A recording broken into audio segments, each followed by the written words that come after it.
Jakarta, Bapak Ibu, tidak pernah disiapkan untuk jadi ibu kota. Jadi Bandung itu sebenarnya IKN kalau sejarah tidak bergeser, Pak. 2045 kita akan proklamasi sebagai negara adidaya. Dan negara adidaya itu bernama Indonesia, nomor 4 dunia, harus punya ibu kota sebagai etalase, sebagai wajah bahwa kita bangsa yang maju.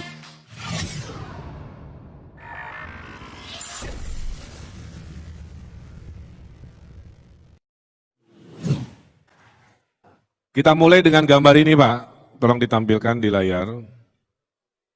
Jakarta, Bapak Ibu, tidak pernah disiapkan untuk jadi ibu kota. Itu kalimat penting pertama, saya ulangi. Jakarta dari dulu tidak pernah disiapkan jadi ibu kota Republik Indonesia. Jakarta adalah ibu kota yang tidak sengaja, kepaksa. Ya. Maka kalau ditanya kenapa harus pindah ke IKN, jawabannya yang pertama tadi, Jakarta tidak pernah disiapkan untuk ibu kota. Yang kedua, IKN itu bukan idenya Pak Jokowi. Pak Jokowi hanya mengimplementasikan kewajiban sejarah, Pak. Jadi dulu Batavia itu, Pak, tidak layak jadi ibu kota pemerintah kolonial Belanda. Banyak penyakit, ada wabah seperti COVID namanya malaria Sundanika. Berikut, maka dipindahkanlah ibu kota Nusantara, ibu kota kolonial Belanda itu ke Bandung, Pak. Kira-kira begitu, ya. Jadi Bandung itu sebenarnya IKN kalau sejarah tidak bergeser, Pak. Ya. Bandung sudah dibikin pusat militer, makanya semua jenderal pasti lewat Bandung Cimahi, kira-kira begitu, ya. Kementerian Perhubungan sudah pindah, makanya PT KAI di sana dan seterusnya, dan seterusnya. Tolong gambar berikutnya. Tapi gagal karena tahun 29 ada depresi besar ekonomi dunia dan tahun 42 Jepang datang, maka bubarlah IKN versi pemerintah kolonial Belanda. Jadi IKN itu, Pak, sudah dari dulu, Pak, bukan sekarang. Kemudian Presiden Soekarno tahun 50-an memindahkan gagasan ke Kalimantan, ke Palangkaraya, tidak terwujud karena baru merdeka, anggaran tidak cukup, politik masih ramai dan seterusnya. Zaman Pak Harto ke Jonggol, spekulan tanah, wah udah habisin tuh Pak tanah di Bogor sana, kayak kecelek, keburu sejarah reformasi. Nah di era Pak Jokowi lah kebutuhan sejarah itu diputuskan. Jadi kita harus mendukung keputusan besar bangsa ini. Ya, ini bukan urusan politik-politik praktis lagi, tapi sebuah mimpi besar bangsa yang besar. Kenapa Pak? Karena 1945 kita proklamasi sebagai negara merdeka, 2045 kita akan proklamasi sebagai negara adidaya. Dan negara adidaya itu bernama Indonesia, nomor 4 dunia, harus punya ibu kota sebagai etalase, sebagai wajah bahwa kita bangsa yang maju. Dan bapak-bapak yang duduk di sini, bapak ibu harus bersyukur karena kita menjadi pelaku sejarah di hari ini. Saya sampaikan ke Bapak Presiden, Pak, membangun ibu kota negara tidak mudah, banyak yang gagal. Ini contohnya. Berikut. Myanmar punya ibu kota, Naypyidaw lah pokoknya gitu ya. Sepi Pak, karena kotanya tidak didesain sebagai kota, hanya pusat pemerintahan, mindahin kantor doang. Maka tidak ada namanya kota formal informal kaya miskin bercampur. Sifat kota itu harus bercampur Pak. Semua golongan harus hadir. Jangan dicontoh, makanya Pak Bambang ya ini nggak boleh dicontoh. Berikut, Putrajaya Malaysia bagus desainnya Pak, silahkan main ke sana. Tapi setelah maghrib sepi Pak, Bu. Kenapa? Karena rumahnya masih di Kuala Lumpur, paginya ngantor di Putrajaya, dia sorenya pulang lagi, malam sepi. Namanya kota, siang rame, malam juga rame. Karena semua jenis kegiatan ada di sana, kira-kira begitu. Berikut. Yang terbaik di dunia pendapat saya adalah ibu kota Amerika Serikat. Didesain seperti IKN dari nol Pak, pakai sayembara pula. Ya. Dan butuh 100 tahun untuk menjadi Washington DC hari ini. Makanya Bapak Ibu jangan berharap dalam hitungan 5 tahun IKN akan luar biasa, harus bersabar.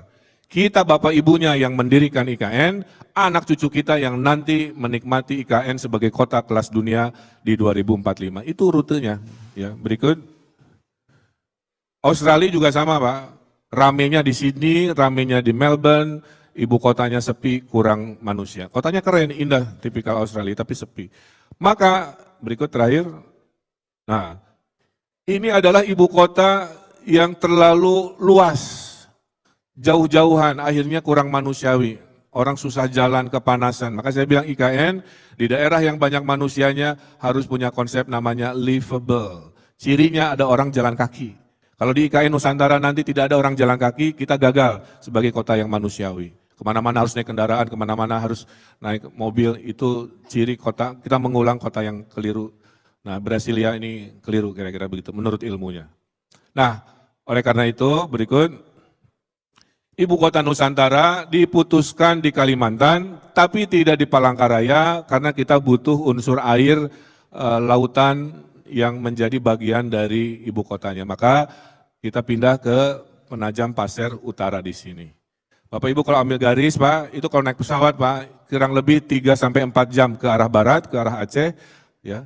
Dan dari IKN ke Papua, ke Manokwari juga 3-4 jam. Dan berita baiknya, IKN akan punya bandara sendiri. Kalau sekarang Bapak kalau ke IKN harus naik pesawat ke Balikpapan, naik mobil 2 jam baru ke IKN. Nanti setelah bulan Juni atau Juli, ya dari Padanis, kita akan punya bandara sendiri, Bapak bisa mendarat di bandara IKN namanya belum kita putuskan, dan ada jalan tol bagi mereka yang masih ke Balikpapan cukup 30-40 menit. Ya. Dan keberhasilan IKN Bapak Ibu, saya sampaikan ini pesan saya paling penting, tahap 1 masih banyak APBN Pak, tapi tahap 2, tahap 3, tahap 4, tahap 5, kami mengundang seluruh ekonomi pebisnis dari 500 kota kabupaten provinsi untuk ikutan investasi Pak. Bikin ruko, bikin rumah sakit, bikin hotel, bikin kos-kosan, bikin warung, bikin restoran. Karena ini adalah ibu kota Nusantara milik seluruh 500-an kota kabupaten sebagai pemegang saham dalam ibu kota Nusantara. Jadi pulang dari sini, sampaikan ke kadin-kadinnya, yuk kita bikin sesuatu di IKN, apapun itu, ngobrol ke Pak Bambang sebagai Ketua IKN. Ini alasan geografisnya. Berikut. Nah, tadi sudah dijelaskan bahwa ini akan meningkatkan ekonomi tidak sendirian. Balikpapan sekarang Pak, harga tanahnya sudah tinggi, perumahannya juga penuh, Samarinda juga sama, karena orang-orang yang bekerja, tamu, undangan, semua ke sana yang nginepnya di mana sekarang. Jadi ini memberi trickle down effect ke kota-kota di sekelilingnya. Berikut. Yang ada manusianya itu 3 kali kota Bandung Pak ukurannya. Jadi Bapak kalau pernah ke saya dulu wali kota Bandung itu 16.000 hektar. Nah kawasan ibu kota Nusantara ini ya, yang nanti padat manusianya itu 3 kali ukuran kota Bandung lah kira-kira kurang begitu ya. Kalau 3 kali kota Bandung 50-60 ribu hektar. Tapi seluruhnya kurang lebih 320-an dengan pengembangan dan wilayah airnya. Kira-kira begitu. Berikut. Ini tadi sudah diterangkan ya. Kita ada yang tahap 1 sekitar 6 ribuan di kawasan isi pusat pemerintahan yang disebut tahap 1 Pak. Jadi Bapak Ibu mudah-mudahan terundang oleh Bapak Presiden, kita akan Agustusan pertama di sana, di depan Istana Negara, di bulan Agustus, dan Pak Presiden bulan Juni akan mulai berkantor di sana, karena kantornya akan selesai, istananya akan selesai. Berikut. Nah, Bapak Ibu bisa lihat, Indonesia berjanji kepada dunia Pak, bahwa kita akan menjadi kota terbaik sedunia. Dan menurut saya bisa, asal kita kompak, saling mendukung, dan ilmunya ada. Di sana yang pertama, kotanya adalah kota hutan, bukan kota beton. Maka kota hutan itu hijaunya sekawasan, hijaunya juga harus ada di lingkungan RT RW-nya, hijaunya juga harus ada di bangunan Pak. Wajah bangunannya harus ada taman, harus ada pot bunga, harus ada pohon, atap bangunan juga tidak boleh untuk mekanikal saja, tapi harus untuk kebun bunga, untuk garden dan pohon-pohon. Sehingga bangunan di IKN idealnya tidak terlihat, Yang terlihat adalah hutan, pohon, tapi ada kegiatan manusia, itu idealnya. Dan itu tugas berat saya, karena para arsitek yang membangun ingin menonjolkan arsitekturnya. Saya bilang rumusnya cuma satu, yang menonjol hanya istana presiden, sisanya di luar istana presiden tampil secukupnya. Ya, menghilanglah di balik hutan-hutan. Itulah yang disebut World Forest City, kira-kira begitu. Dan ini ilustrasinya. Dan di mana ada kota politik, ya, kota ibu kota negara, harus ada aksis, Pak. Ya, harus ada aksis yang formal, kira-kira begitu. Yang ada berdiri itu titik nolnya, Pak Bambang ya, titik nol di situ, tempat ditancapkan titik nolnya, bersejarah. Para gubernur, termasuk saya dulu, di situ ada air dan tanah dari 30-an provinsi. Ujungnya adalah istana presiden, dengan istana pertama di dunia berbentuk sayap Garuda, kira-kira begitu ya. Berikut. Nah, Bapak Ibu ini penting. Di sana kita bukan hanya pindah kota, Pak, tapi pindah pola pikir, Pak. Pindah gaya hidup, seperti COVID memaksa kita untuk mengubah hidup kita. Dulu harus ketemu, sekarang Zoom, bisa. Ya. Dulu belanja langsung, sekarang belanja online, bisa. Nah, IKN, barang siapa mau ke IKN, nggak boleh punya pola pikir yang lama, harus mensucikan diri, ibaratnya kalau ke masjid, bertransformasi menjadi pola pikir baru. Yang pertama, harus melestarikan alam. Pak, di sana tidak membabat hutan. Nih pertanyaan warga kan. Di sana itu adanya perkebunan pohon eukaliptus, Pak. Yang tiap 6 tahun ditebang jadi tisu, jadi kertas. Jadi selama ini kawasan IKN itu bukan hutan tropis, itu hutan produksi. Yang tiap 6 tahun digunduli, ditanami lagi, digunduli lagi. Maka ini kita bukan membabat hutan tropis. Justru Pak Jokowi dan tim akan menanam 20-30 juta bibit pohon tropis. Hari ini nggak ada hewan, Pak.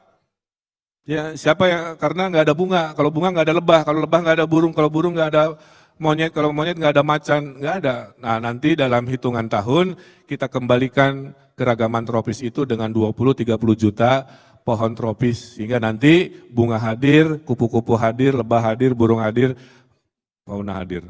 Yang kedua adalah berikut, ini ekologinya, kita membangun banyak danau di sana, menumbuhkan kembali hutan tropis, Pak.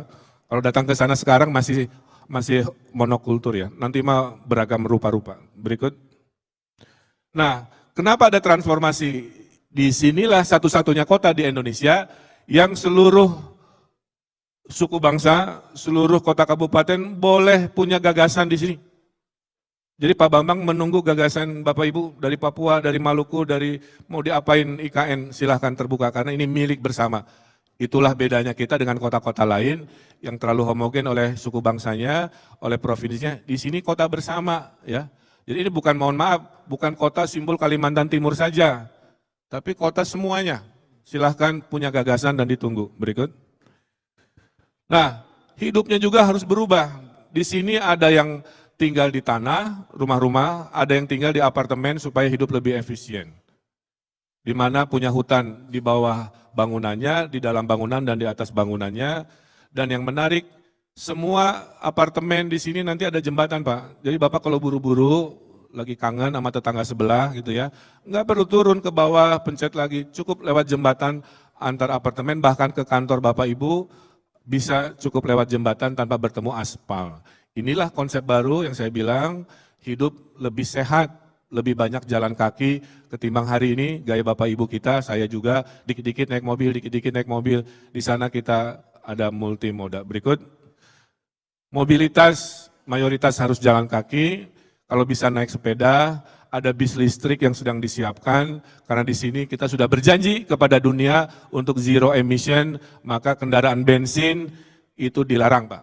Ya, nanti wayahnya bahasa Sunda, resikonya bahwa kalau ke sana, kalau masih pakai mobil bensin, tukeran dulu, pinjam mobil Bluebird atau mobil merek apa yang sudah listrik, ya, di perbatasan. Itu gitu, Pak. Di perbatasan nanti ada terminal-terminal untuk mengkonversi, mengganti mobil Bapak yang masih tidak ramah lingkungan pakai mobil listrik. Kira-kira gitu, ya. Berikut. Nah, dalam bekerja juga sama, Pak. Jangan membayangkan kita punya meja sendiri. Nanti di IKN orang datang paling pagi boleh milih meja sendiri. Apakah di sini, apakah di sana. Orang yang datangnya telat, yang rezekinya telat, ya dapat mejanya telat, kira-kira begitu. Karena di sana nanti bekerja berbentuknya adalah yang sifatnya hibrid. Kemudian karena smart city Pak, Bapak bisa bekerja di atas pohon, bisa bekerja di pinggir sungai. Ya, bosen kan di dalam ruangan, mending ke pinggir sungai, koneksi ada, smart city, bisa bekerja di mana saja. Itulah yang disebut dengan blend with nature. Kemudian multi-layer. Multi-layer itu saya lagi ngantor, di sebelah lapang voli, di sebelahnya lagi amphitheater, sebelahnya pasar. Jadi kita benar-benar hidup boleh produktif, tapi kita tidak diklasifikasi lagi cara kerja kita seperti hari ini.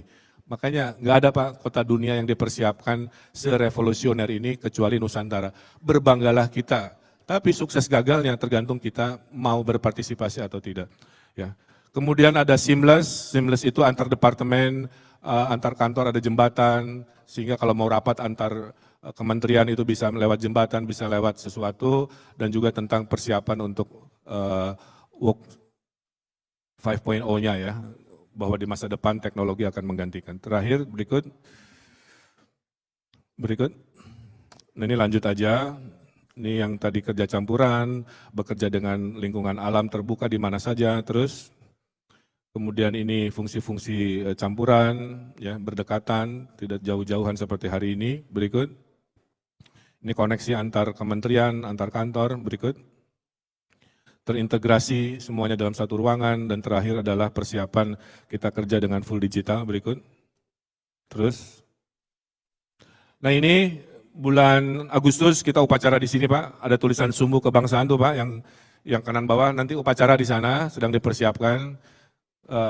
Terakhir tidak akan pakai tenda, akan pakai payung-payung ya, supaya budaya payung-payung Nusantara menjadi simbol kebersamaan. Jadi nanti upacaranya agak unik ya.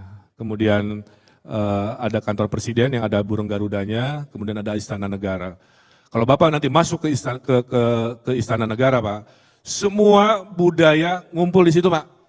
Ada ekspresi Papua di dindingnya, ada ekspresi Jawa di langit-langitnya, ada ekspresi Sunda di pola lantainya, ada ekspresi budaya Minang di ruang kenegaraan.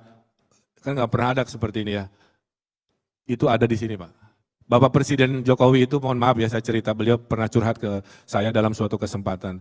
Tiap menerima kepala negara dari Eropa Pak, di Istana Merdeka tuh, suka diceramahin, Pak Jokowi tahu nggak ini tuh artinya anu-anu, karena Istana Merdeka kan budaya Barat Pak.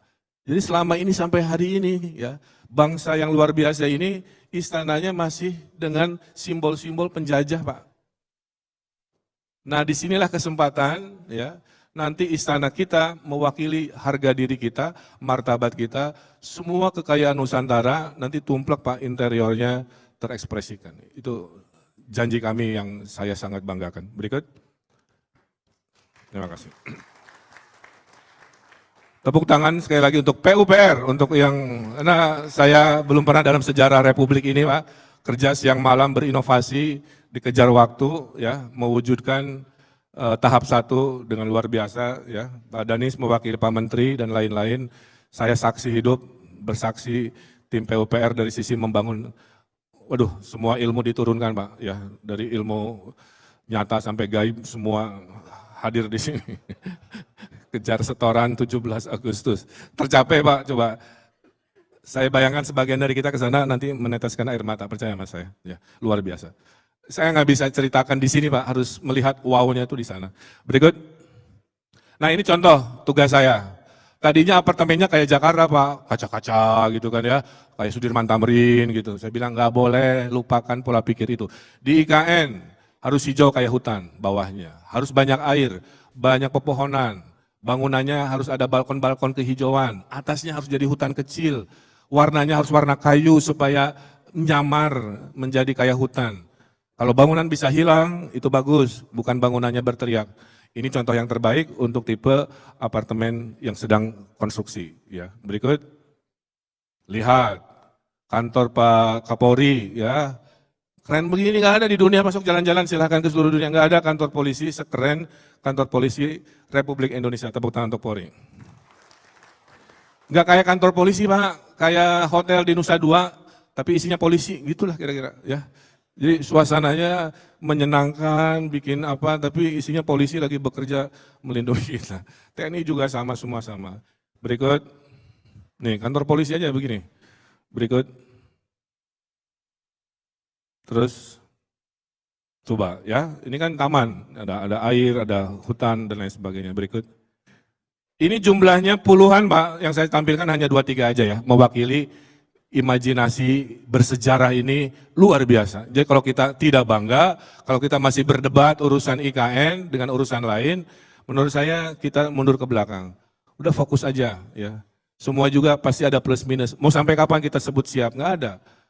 Bung Karno kalau memulai IKN 57 emang akan disebut siap, pasti ada kritik juga, tapi sudah diputuskan kita bela, kita dukung ya. Coba ini kantor Pak Sigit begini ya sebagai polisi. Berikut terakhir, ini yang tadi pagi saya review, ini kantor lembaga penjaminan simpanan ya.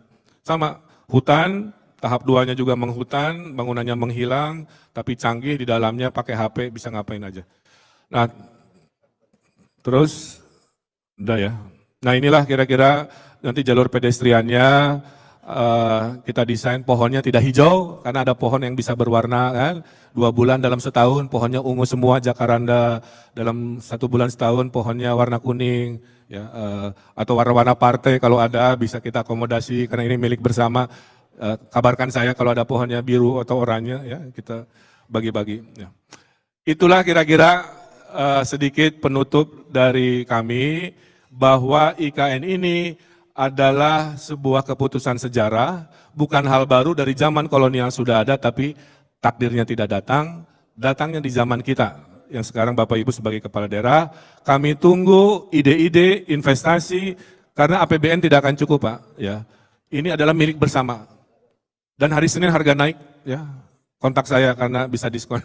Jadi buruan kontak Pak Bambang mau bikin apa, saya bayangkan ada 500 kota kabupaten, kadinnya, pengusahanya bersatu invest di IKN, dan 2045 saya doakan panjang umur, kita reuni lagi di IKN untuk melihat bahwa ke anak cucu kita adalah bangsa bermartabat, memproklamasikan 2045 sebagai negara adidaya bernama Republik Indonesia. Terima kasih, atur nuhun. Wassalamualaikum warahmatullahi wabarakatuh.